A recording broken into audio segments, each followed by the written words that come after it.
Let's welcome Weasel Patterson. Woo, Weasel.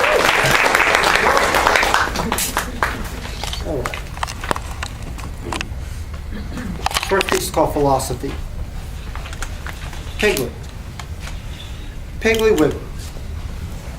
Piggly, wiggly, squiggly, wings. What an odd combination of words. I doubt anyone in this room can tell me what it means. And before you raise your hand in enlightenment, let me tell you, yes, I know what it means. I'm the one that gave it meaning. The one who took pen to paper and said that these words are as holy as the Bible itself. No offense. Great Jesus, piggly, wiggly, squiggly, winks.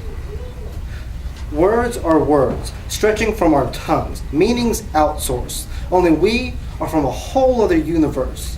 There's still days where we can't understand ourselves. We toss words like knives, expect people's skin to get thicker, but our skin isn't a wall to keep us from going over the edge. When I was first called a faggot, I felt every letter. The T was the first flesh wound draped across my cheek. I was made less human, more into a wandering skin suit dancing panic attacks in the hallways just to keep safe. I still remember cigarette burns on the floors, unanswered prayers, the ambience of patience.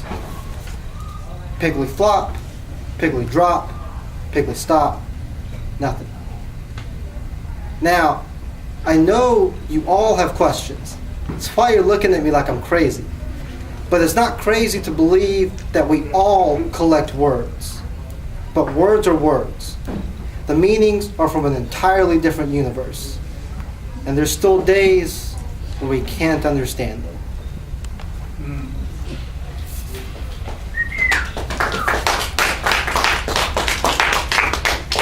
This next piece is about some weird dude I met up in Michigan. It's called Imagine. I hitched a ride on an airplane, rode it wherever it wanted to go, sat through the pushes and the pulls, and the pushes and the pulls, leaned back in my chair and closed my eyes to imagine this story without the words. But I didn't have to imagine. The words never existed. I rode this plane all night long, made a stop in a town I had never heard of, draped my fingers on his surface just like God would if he were still alive today. He was the only one to place a bullet in my chest, forced me on the plane, leaving me wanting badly to return. I just never caught my plane. And this last one I'm going to read is called Somewhere. My body quaked beneath the warmth of strangling exhaust fumes, a chilled sense of spring. Cracks from the ground merged cracks on my feet, creating a map of miles often traveled. They were placed in boxes, left alone in closets. I never saw them, the wrinkles from their pasty skin, how they smile at their new home. Someone walked across my grave.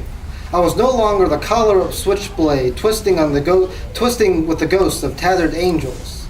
I thought that maybe if I piled on enough dirt, I would find the world. I just turned deaf. There are as many burning guitars as there are burning doves. Their vibrance raged against the bars of my ribcage. I lie on the ground waiting for the earth to welcome me back home as the voices burst through, their words simmering into the summer backroads of the next small town dive. Their gardens were never warm enough. I knew Mercy once. He was a stick of Novocaine into a morphine-filled heart, lacking the grace to smile. And it was amazing those nights he was happy to see me. So I dropped wishes in the wells, hoped for a miracle, but the manager said that there were no refunds. I stuck out my thumb, hitchhiked all across the world, for I had been living in the future for too long. The present has never seen my face. My shoes are stitched with songs about somewhere I've never heard of, but I know I've been there before. If I lift up my hand, I can gently touch its surface. Someday bury me there, underneath its stale utopian waters. And when my heart returns, point it to somewhere. Thank you. Yeah.